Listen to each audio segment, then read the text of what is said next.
So I want to welcome everybody.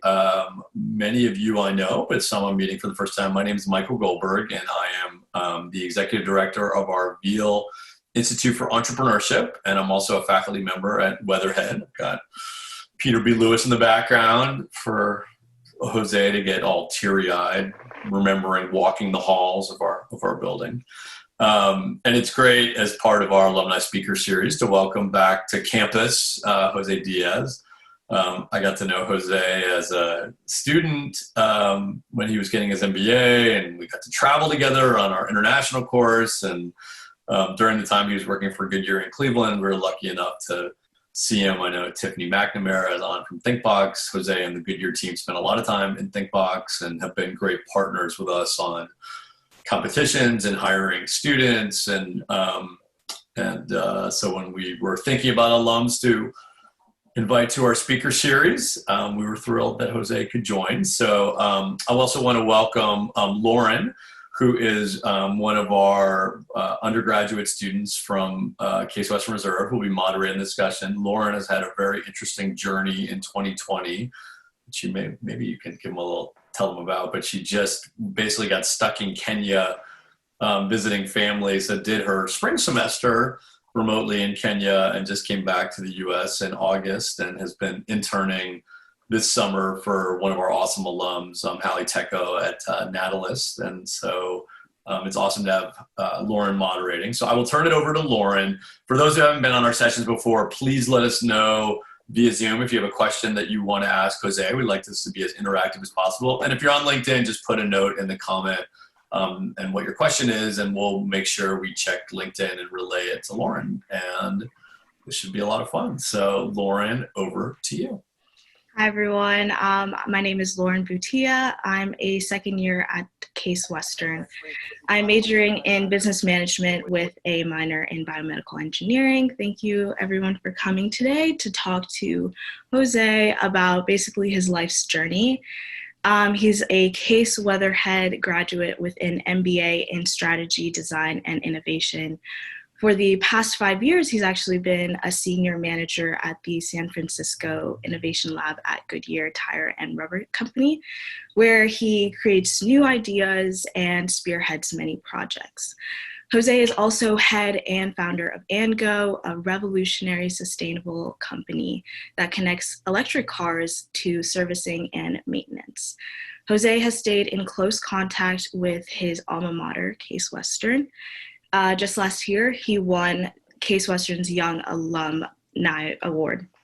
And this award is given to individuals that have shown high achievements in their career before reaching the age of 35. He created a competition that challenged Weatherhead students to design certain projects to expand and add value to their graduate experience. So it's so wonderful having a highly accredited individual here in our midst and our speaker series to talk to today. So thank you so much for coming. I just wanted to firstly get a little background of just how you started life in Costa Rica, and then figuring out you wanted to pursue a graduate degree, and then coming to Case Western, and then turning that into a profession in such a awesome company, Goodyear, and then figuring out underneath that how to create kind of a little empire for yourself in AndGo, and just that whole journey. Yeah, thank you so much for the intro. That was way too kind, and I appreciate it a lot. And so I see also a lot of familiar faces joining today. So probably you guys heard me talk about, my coming to Weatherhead at multiple events.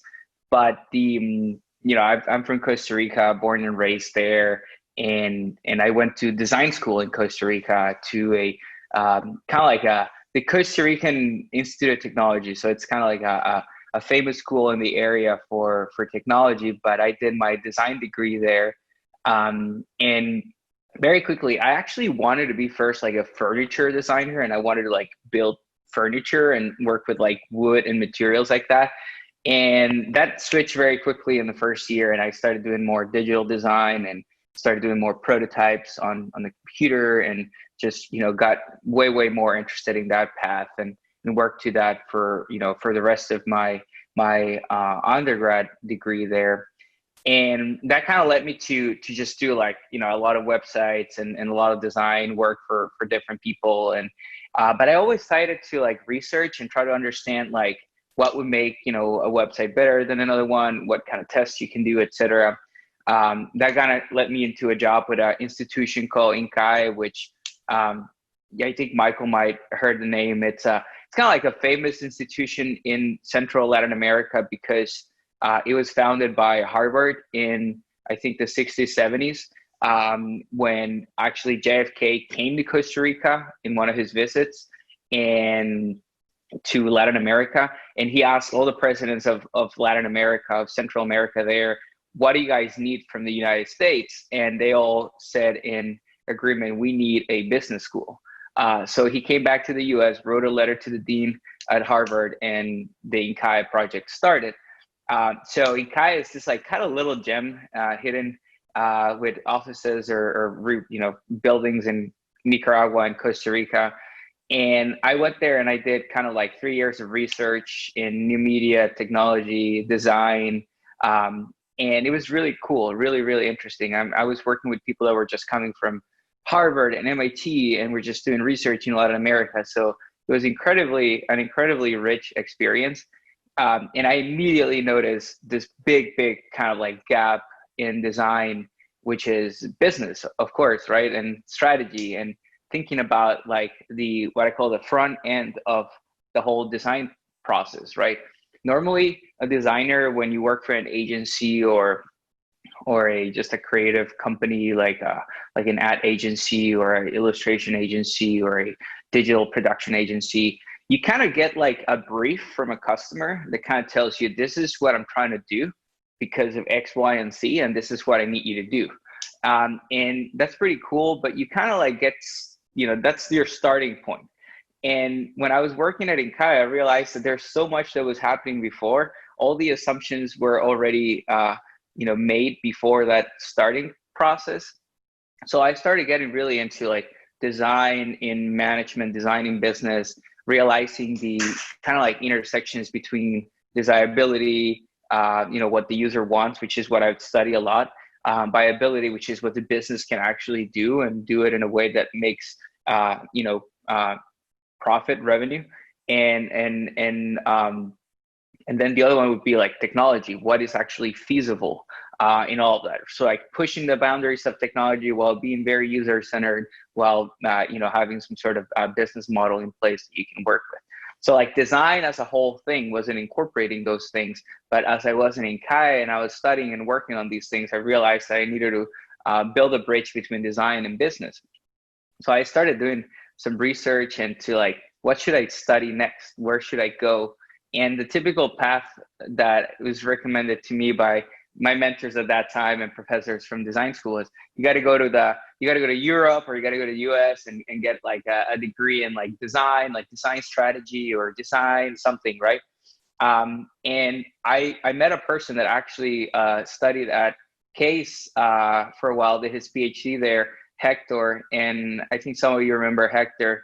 And Hector was doing his PhD in organizational behavior at Case at Weatherhead. And he was like, no, come on, guy. Like, what you got to do is go to a business school where you're not going to know anything and it's going to be harder, but you're going to be more well-rounded at the end, instead of going to a design school where you're going to be with your own group of people and it's going to be more of the same. He was like, really go and push yourself and try to do it differently. And here's this school called Case. I think you might like it. And as I was reading about Case, I realized that it was actually, Michael, this is where we actually met. You were, teaching a few classes there. And one of the classes I took was with Michael and Dick Buchanan, a professor at Case as well. And I've been following Dick for a while. I've been reading his papers and kind of like really getting into his way of thinking about how expansive design is and how you can use design for mostly anything, really, when you're solving a problem. And I was like, all right, I really want to go there. And that kind of landed me eventually into applying to the MBA, getting in the program and starting somewhere around 2015. Yeah, I think. So yeah, sorry. And I think you had a two-part question, but I might have summarized it the first one. Yeah, so that's great. That's a really cool journey of how that definitely escalated. I did want to ask, when you did come to Goodyear, could you explain before COVID, how was a day to day like? What were your tasks? How did you have to manage other people? What did you learn? Was it hard? Things like that. Yeah, I mean, obviously, COVID is a uh, transformational, life-changing experience for anybody. Um, there's definitely the more I reflect on it, the more I found like things we've done well, and things we haven't done well, specifically for my team. But before COVID, it was a very typical relationship of having a satellite office here, the one I run in San Francisco, and having headquarters and lots of communication.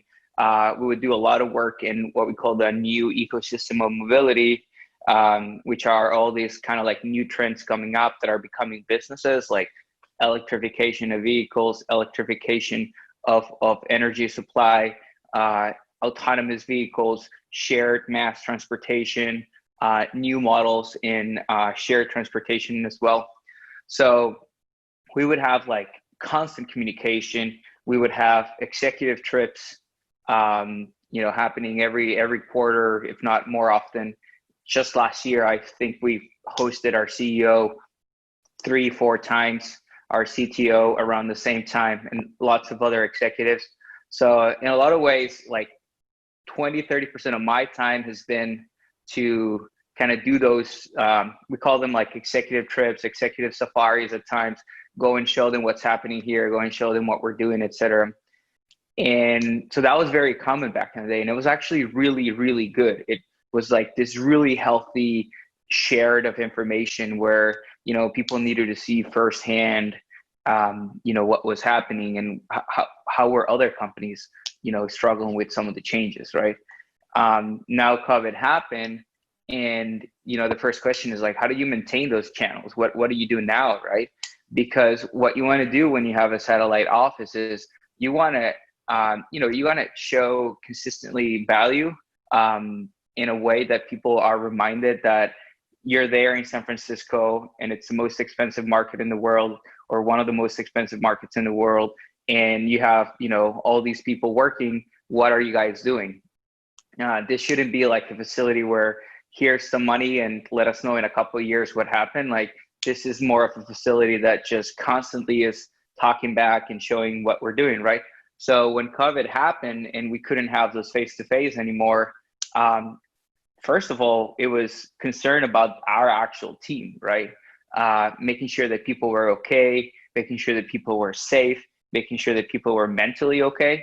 And it is because, everybody went from working in this vibrant environments, like, normally everybody in my team would actually use public transportation to go to San Francisco, where our office is downtown. So imagine the amount of people that you interact, that you see, you walk, you get there, you go in the building, you go to the elevator, you walk into the office, you're there with a lot of people. From that to being in your room, in your living room. And the first month was really hard, but then just it kept getting longer and longer, and we're still in this, right? So immediately you start hearing about either people just not being able to concentrate because they had kids with them, or they had other situations, or burned out because they were working then like 12 hours in a row because there's just nothing else to do. All these things that we have to like start working with our team to make sure that, we had the right boundaries and we would support them the right way. We instituted, and then like, what about that social connection that I think just makes things work better, right? So I remember that I think that first 2 months after things get a little stable, after a few weeks, we did every other week, like Wednesday happy hours, and, just like adding more social stuff like that. The cool thing about that is we had our CTO and our CEO at different happy hours join, and just like literally join the event, and like, we're with a drink chatting with our people and everything. And I think all those things just like alleviated so much pressure on how we would do it, but that was a way for us to keep that connection going, right? I actually have another happy hour at the end of this month where our CEO is going to come back and join the team and meet the new faces, because we've been hiring in the last month and a half. So I think that our life has changed dramatically. Like the before and after is so dramatic that it's even hard to think of, right? But I think that a team like ours has been very lucky that we worked on a very digital process. We do constant integration, continuous development, CI/CD, continuous integration, continuous development for software development. We work on Agile. We work on Jira to keep track of everything. So we're like a very digital process-wise team. So for us to have everybody spread out and not meeting, it was actually pretty okay. We follow like every day. We have stand-ups. At the end of 2 weeks, we demo everything. We produced everything. So we actually saw an increase in productivity, which we measured every 2 weeks.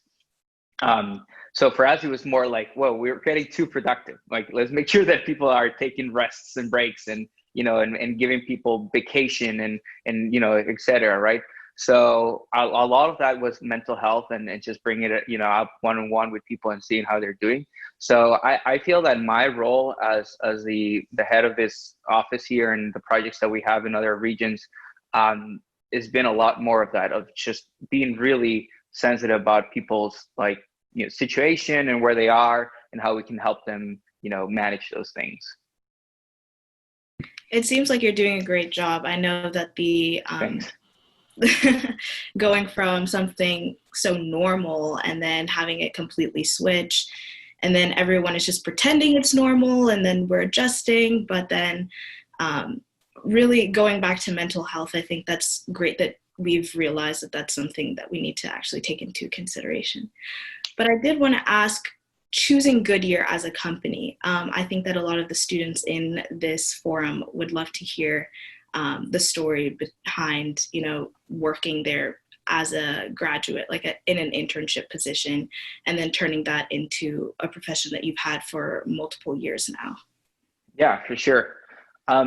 When I came to CASE, I very quickly realized the ecosystem in Northeast Ohio and in the Midwest, and I was really drawn to, and I think you and I, Lauren, we talked about it the other day.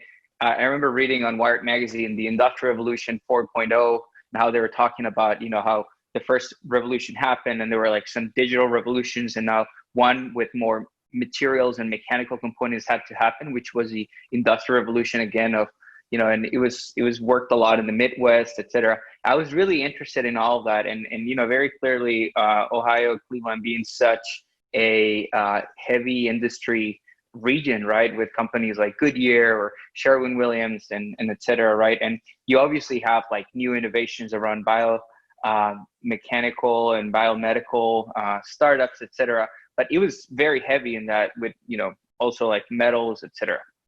So when I came to CASE and I started kind of realizing what was my path moving forward, I got really into the idea that the United States built, huge economy a lot of times, using the platform of the industrial regions of the US to be able to grow so much, specifically in the 50s, 60s, 70s. And now that was shifted dramatically to, Boston and Silicon Valley and other regions as the now new focuses of, innovation. And I just thought, well, but it could happen from here. It still can happen here. It still could happen from here. And actually, the hardest innovation period that we're going to see, the hardest revolution that we're going to see is when we actually start now, doing big things with materials, with nanomaterials, with industry again, when we can actually produce close to where we live, and there's a more sustainable impact on our production in our regions and cities, et cetera.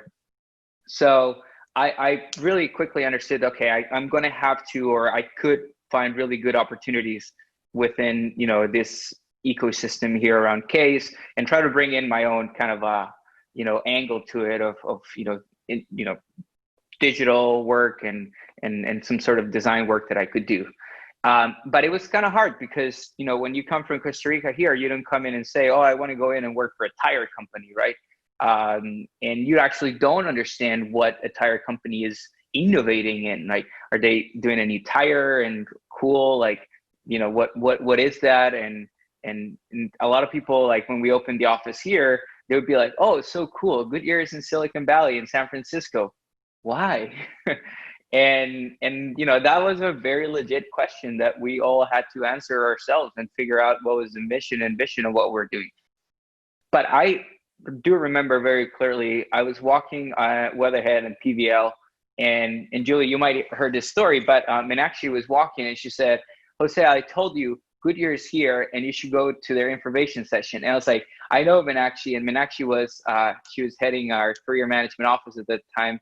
But now she left Weatherhead. I think she's somewhere else. But the point there is, she was telling me, I met with the person that is hiring, and I think it's very interesting. You should go. And I was like, Meenakshi, this is a tire company. I know I should work for some sort of industry, but like, I'm not sure if like tires is something that I've been like thinking about. She's like, just go and check it out. I followed her advice. I went to the info session, and I met actually my boss. Has been my boss at Goodyear since I joined Goodyear, Erin Spring, and she was talking about this whole idea of like, all right, Goodyear, makes tires and makes money selling tires and makes good money, but what is the future of that, and how can we create new businesses inside of Goodyear that are not necessarily tied to selling tires? And they did it in a way where they said, well, we're going to do a kind of design approach to finding out customer needs and identifying changes in the industry, and then coming up with concepts that can go and later be tested as businesses. And it was kind of like the whole process was explained to us in this info session. And I was hooked, because that was exactly what I wanted to do. Like, I wanted to be able to work at a place that wanted some change and had a process and would value design and kind of like an entrepreneurship mentality. And then very quickly, the other people there, I met people in the team.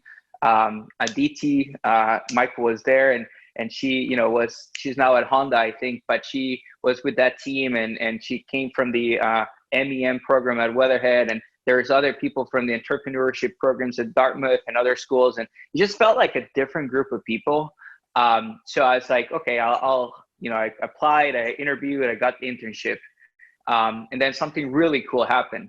My boss during my internship, she was on maternity leave. So they kind of assigned me to a project. And I say this, safely without a lot of supervision. And the project was, we had this big customer to whom we sell commercial tires. And this big customer goes to the border between the US and Mexico. And then those trucks go into Mexico. And a lot of the times they come back with bad tires or change in tires. And that sounds like a very petty issue, but in the scheme of greater things, the amount of trailers that were going down, this customer was losing millions of dollars. So they sent me to the border to do user research, and it's like, what's going on? What is this process like? So we were there figuring out the process. I had to cross the border and every day and check out the inspection points, understand how they were doing it, map the whole thing.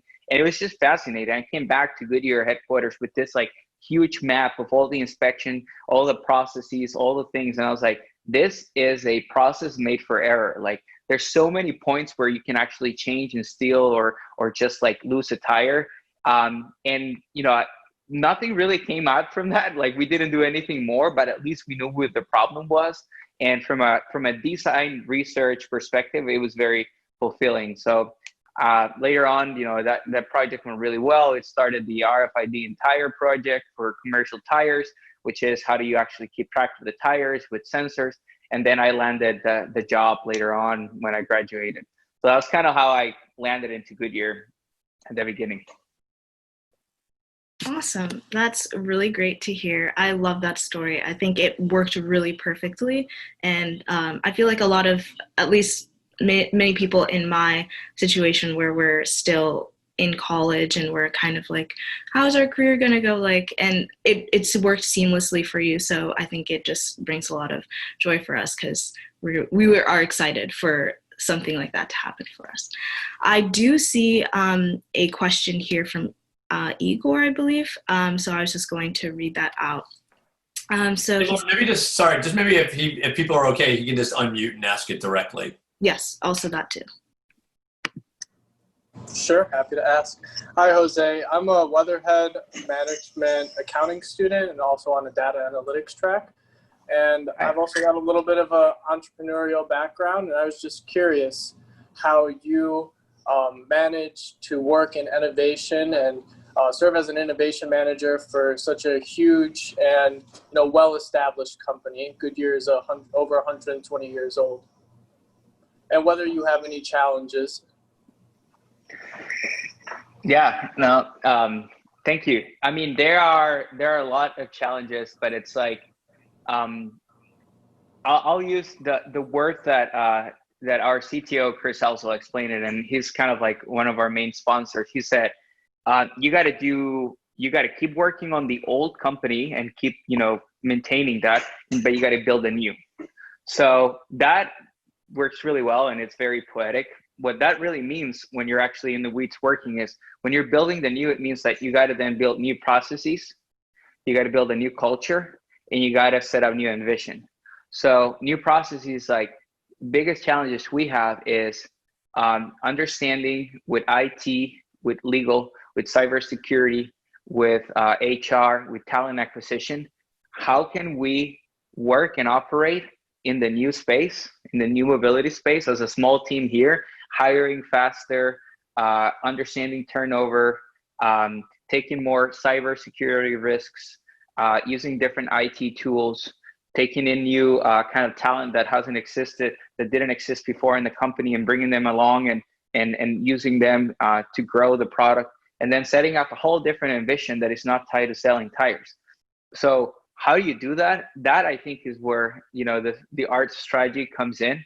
You got to build a strategy. You got to communicate it.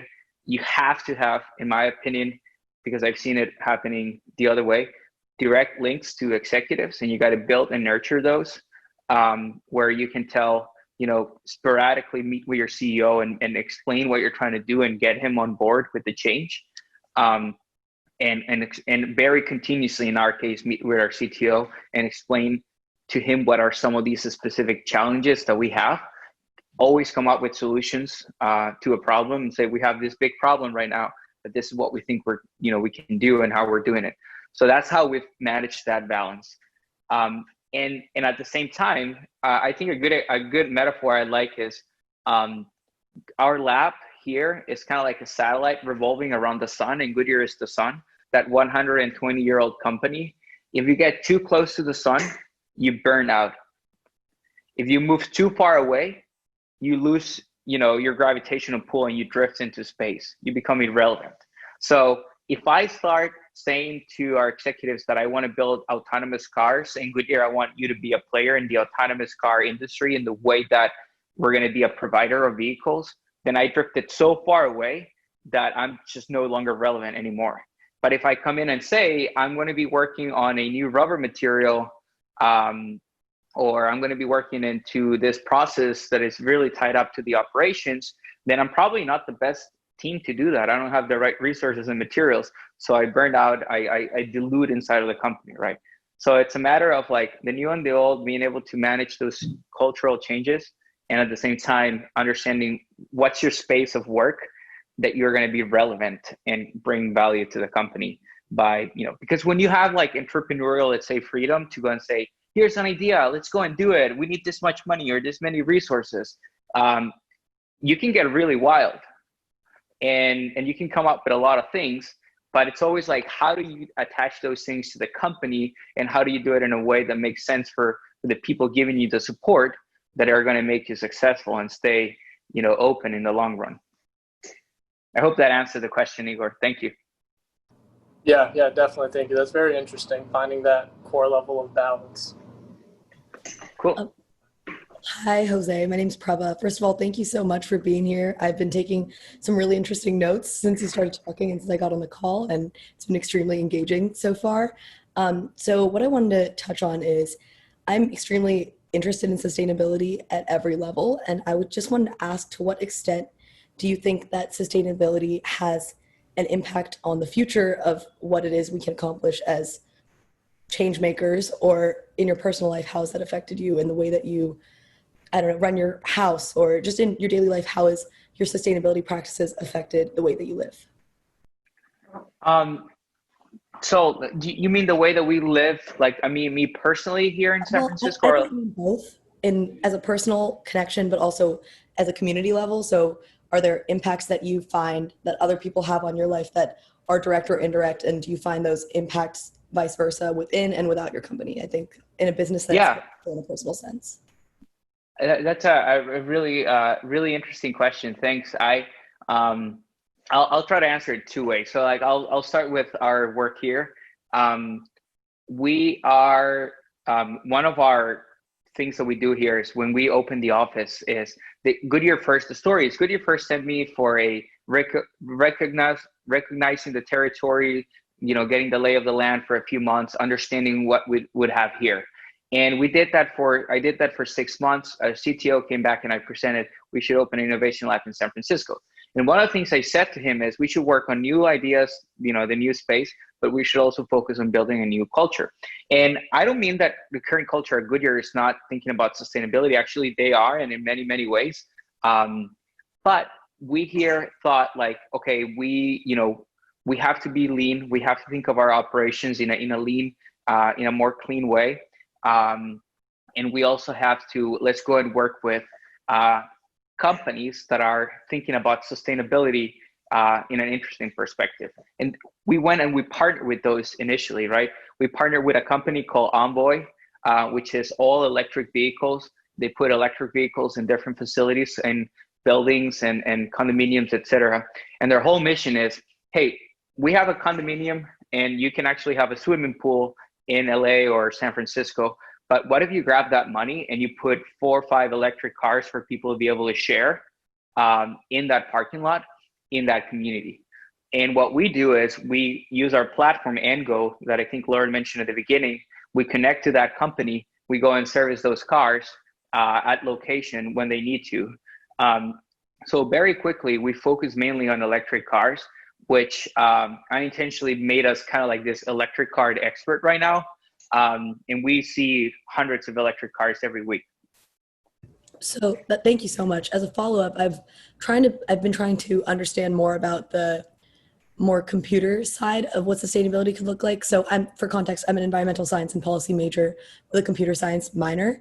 So I'm trying to find intersections between those things. And you've been extremely helpful already in trying to bridge those gaps, but specifically with the car arena, I've been learning about how electric cars, there's a lot of pros and cons to having both because there's a lot more resources that we need to build them and procure them and put them out in communities. Like you were saying, like it'd be so much smarter to just have 5 cars in a shared area for people to take turns using instead of everybody having like 3 cars to themselves and then buying a Tesla just so you can plug it in your garage and say that you have a Tesla. It's like there's this weird dichotomy coming up with, like I was saying, also like within communities and personal life, how sometimes people are like, oh, I want to be sustainable because it's the trendy thing to do. And I want to be sustainable because it's the right, quote unquote, right thing to do for the planet. I think that there's a really thin line there that we're muddling when it comes to electric cars, but also a lot of things. And so the question, I guess, is like, what do you think when it comes to using the resources that we already have to make new ideas and innovate new structures for societies, electric cars, hybrid cars, whatever that looks like, or recycling things that we've already had in the past and find a new way to use them now? I don't know if that was clear. I kind of went all over the place, but I hope that was... No, I think it's so interesting. I mean, I think you're touching on things that I personally think about a lot too, right? And I grew up in Costa Rica. It's for those of you who've been there, like Costa Rica is kind of like a little sustainable miracle because it is definitely like a third world country, but it definitely has like a very progressive mentality when it comes to taking care of the environment. Like we ban hunting and we have one of the most, the biggest amount of percentage of land that is protected. I think #1 in the world. And there's just all these practices where like, we use renewable energies. I think last year we probably run when renewables for like 2 or 3 years and we're still going. So, I have that sensibility, and coming to Ohio was a little bit more of a contrast, going back to that industrial focused industry, the burning river and all these things, right? And those are like really, really big things, and they're embedded in the culture and everything. And when I moved to San Francisco, California is by far not a great example either. Like California is car state. Everybody likes to drive cars and everybody has a lot, right? And if you're in San Francisco, it's a little bubble. Like here, you're like, oh yeah, no, like people are really progressive. You go to LA and people again have 3 cars per garage and a Tesla to just drive around, right?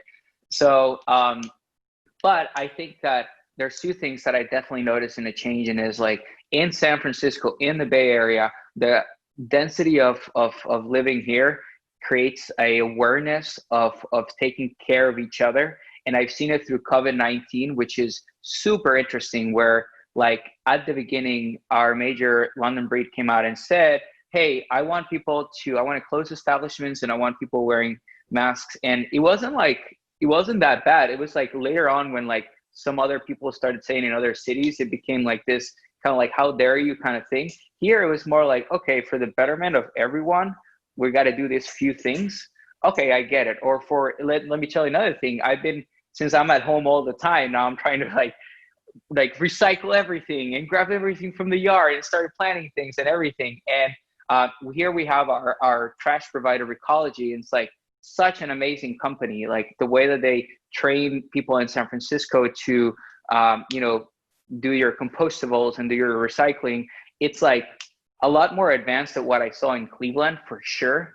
So I think that I'm seeing that like in a more denser space, people tend to, what I'm seeing in San Francisco, people tend to be, let's say, a lot more communal about how to like take care of the space, right? Because if you do something bad here, like if I go out right now and I try to cut a tree in the backyard, first of all, I cause so much noise to all the neighbors because we're all so jam-packed in this little hill in Bernal Heights in San Francisco that like they're going to call the cops. And secondly, I can't cut a tree in San Francisco.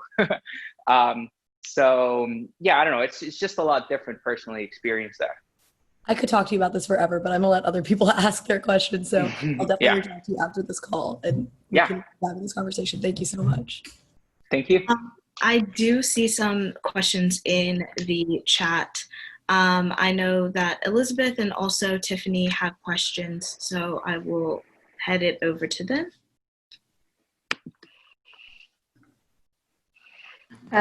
Tiffany, you can go ahead. You can go first. Hi, Jose. It's so great to see you. And congratulations, you've had a really crazy 3 years. Oh my goodness, yeah. A lot has happened. A lot has happened. Yeah, that's I feel like it was yesterday that I was working out of Tim Bucks. I know. It was such a great time. How's Rodrigo? Good. He is in Akron still. Oh, yes? Yeah. Great. Well, tell him that I great. said hello. Yeah. Absolutely. So my question is, take it back a little bit. And in thinking about getting your team to San Francisco, was that your decision or your dream? Was it a group dream? Where did you see the difference being made by being in San Francisco? I know you talked about, your relationships with the CEO and having the ability to take your ideas up the food chain. But even prior to that, thinking about, there had to have been a moment in your, in your process that you were like, we really need to break out and do something pretty radical.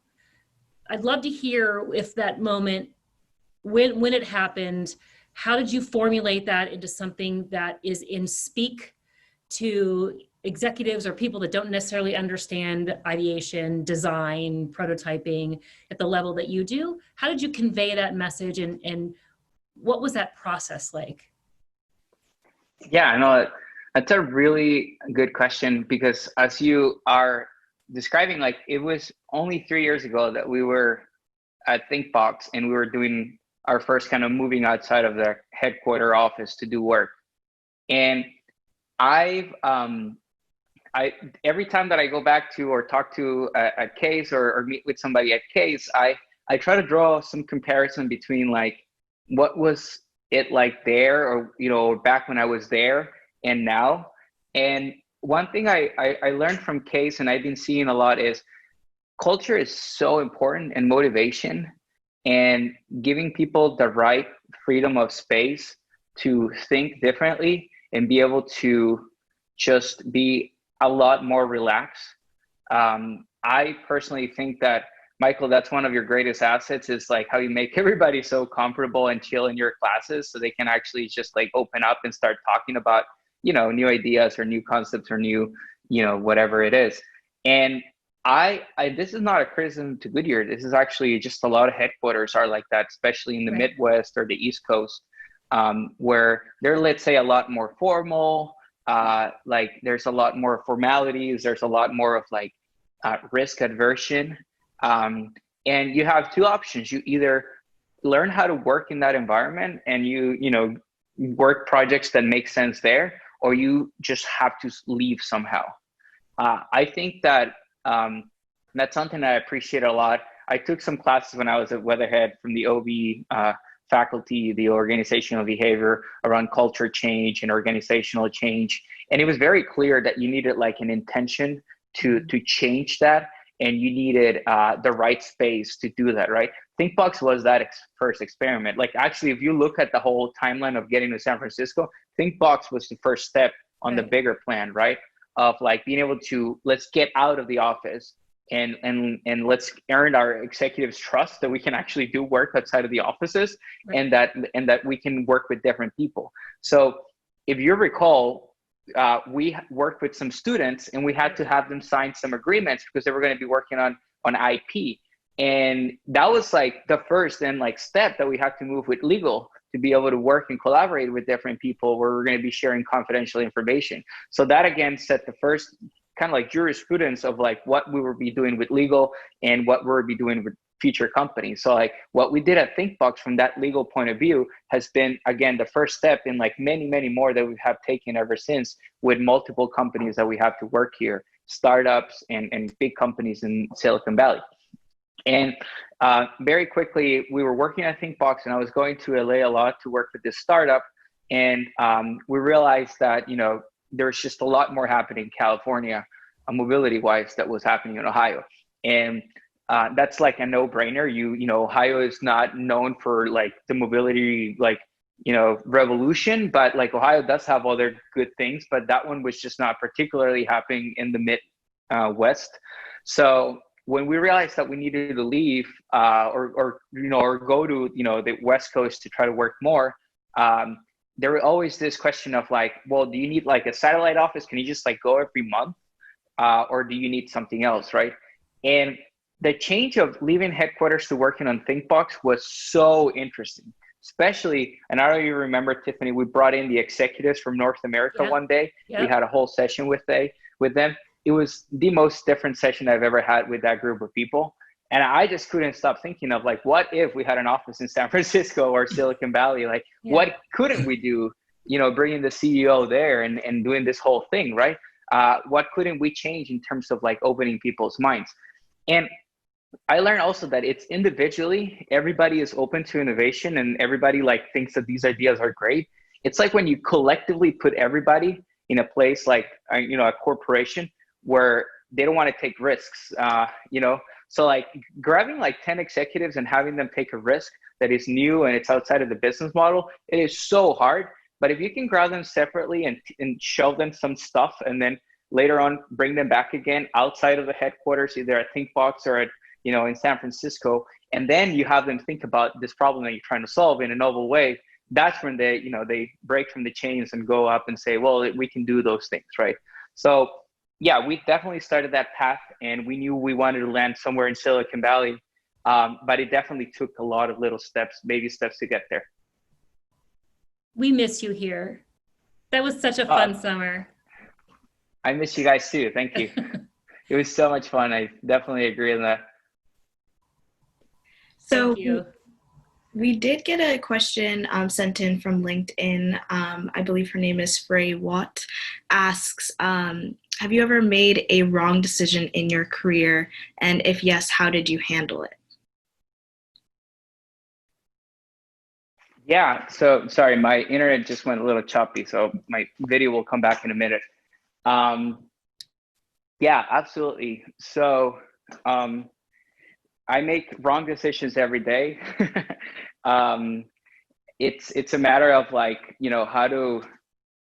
how can you actually understand, what a wrong decision is and what impact it will have in your team or organization.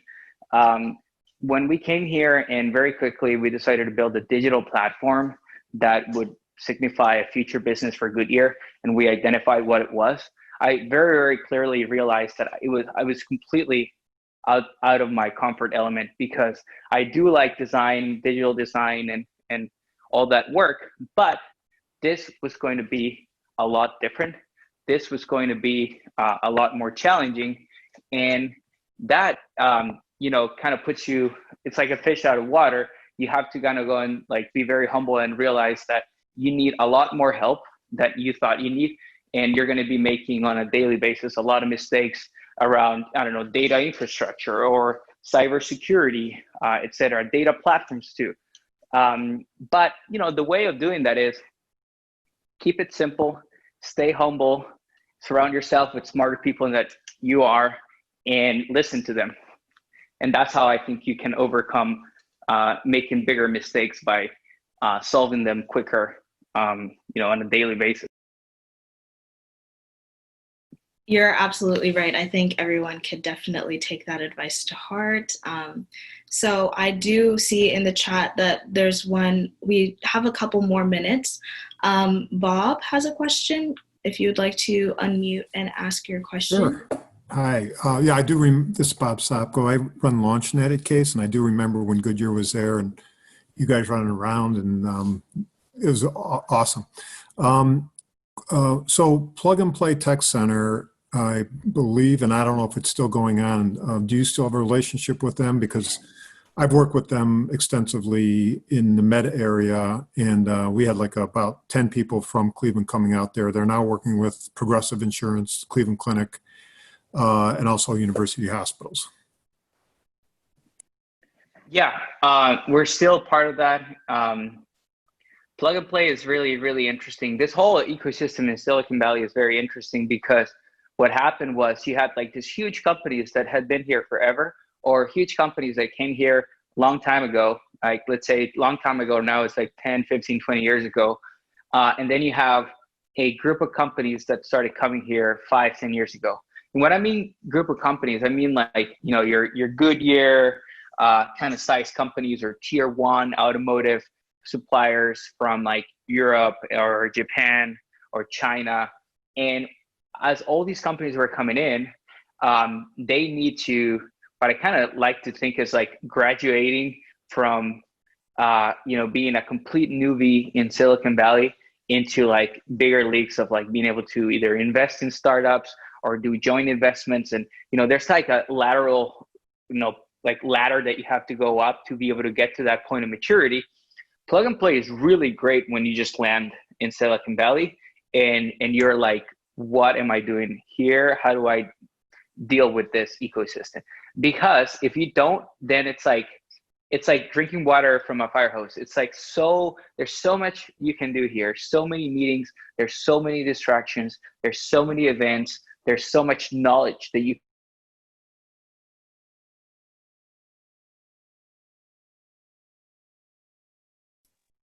Jose, we seem to have lost your audio.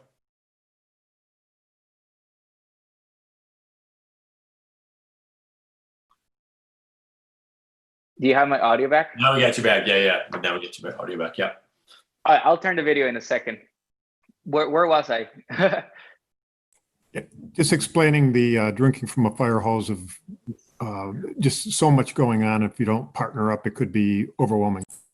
Exactly. So, coming like, being a company that came in there and we were like, okay, what do we do? Who do we talk to? How are we going to do this? And we still didn't have like a whole like thesis on how, we wanted to work in Silicon Valley. Plug and Play was this perfect partner to kind of help you be part of the ecosystem. They put you in what they call cohorts with other corporates, and they show you hundreds of companies a year. You see them, you rate them, and then you get to meet with the ones that you think are the best. And then you do pilots or proof of concepts with them. So we did that for like the first, we still work with them. During COVID, we put it on pause, but we still work with them and we still see companies with them. What we've done is like be less of that company that needed a lot of hand-holding to more like use Plug and Play as a tech scout organization that can just look at companies in an area. So I can go in and say, I'm really interested in lidars, or I'm really interested in robotics for this thing. What companies do you guys have? So they come back to us and they do deal flows or demo days with us, where they show us 10, 20 companies in that area, and then we decide what to work. And the reason why they were really helpful at the beginning is we were at that stage where it was kind of like more of a, think about it like maybe preschool, pre-kinder, elementary school time, where like we were just figuring it out. We then like went to middle school and we were still working with them, but we started being more independent and doing more things on our own. And I think now we're like graduating high school around that time because we, from our office, we started and we proposed and got it approved later last year, a investment fund of $100 million that is being displayed over the next 10 years. So that just gave us, by definition, a lot of deal flow on our own. So we just don't use Plug and Play here as we used to, but we do have like a very close knit relationship with them because of what it meant for us from the beginning. But I would recommend, I recommend Plug and Play to any new company that is moving to the Bay Area as a good introduction to the space. Okay, yeah, and just for students on the call, we do some internships through CASE, and we actually have had 2 graduates work with them. Super. I just wanted to say thank you so much, Jose, for coming on to this chat. You've definitely given all of us a lot to think about and great advice, especially for the students on this Zoom. To quickly wrap up, I just wanted to ask if there are, as Bob actually just said, internship positions with ANGO specifically, or Goodyear as a whole. So there are, in our careers page, Goodyear, you can go in and find internships. There are a lot, and a lot of them are in the engineering side. I remember that when I did my internship at Goodyear, I joined that week and there was like 200 other people joining that week. So there's normally the summer internships are huge in Akron.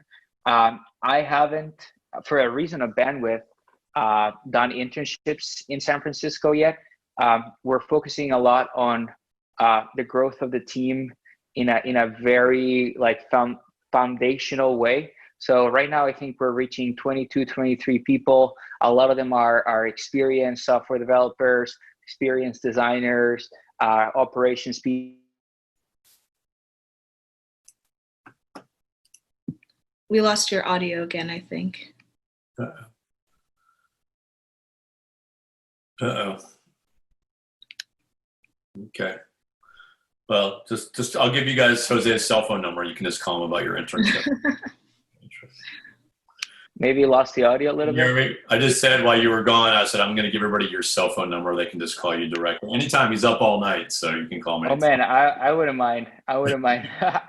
No, we've been out. It's so hot in the Bay Area right now that like the whole electrical grid is unstable, and I don't know if that affects the internet, but it's also generating like really bad internet issues in the last kind of 3 days. So yeah, sorry about that. It was awesome here in Cleveland. You got to come back. You know, the Wall Street Journal was talking about everybody who's leaving the Bay Area. This is the time. We're waiting for you. Oh my God. Can you imagine with the rent here if I go back? Oh my God. Come on. Like the 22 people on the Zoom call will all take turns babysitting for your daughter. So, you know. Thank you guys. It's like, not me. Exactly. So let me thank Lauren, you first for moderating. It's awesome. And actually one of my favorite things about setting up this format is giving our great students like Lauren a chance to flex their moderator muscles. So it was good. You did an awesome job. Thank you for doing that. Jose, it's always great to connect. I mean, as evidenced by all the friends that you have that joined for this, you made a big impact during your short time at the university, but then in Northeast Ohio. And we do hope to see you back on campus in Cleveland soon. Absolutely. Can't wait. let me just share a couple of advertisements for our free events. So, so tomorrow, actually at the same time at 1 o'clock, for those of you that want to learn about the business of wine, Tiffany McNamara. So my friend Courtney Kingston is a friend of mine from undergraduate who actually worked in tech, went to Stanford Business School, and then got into a vineyard in, Jose, you didn't go to Chile with us. You went to Morocco, right? I went to Morocco, yeah. So actually I guess the year after you went, we went to Chile and we visited Kingston Family Vineyards. So Courtney will be with us tomorrow. Oh, nice. And then on Wednesday at 2 o'clock, we have something called the Veale Skills Lab. And two of our colleagues, or Julie's colleagues, but all of our colleagues, Drew Poppleton and Maggie Smith, are going to do a session called Marketing Your Project, Marketing Yourself. So that will be on Wednesday at 2 o'clock. So with that, thanks everybody for joining. And thanks again, Jose and Lauren, and we will see you soon.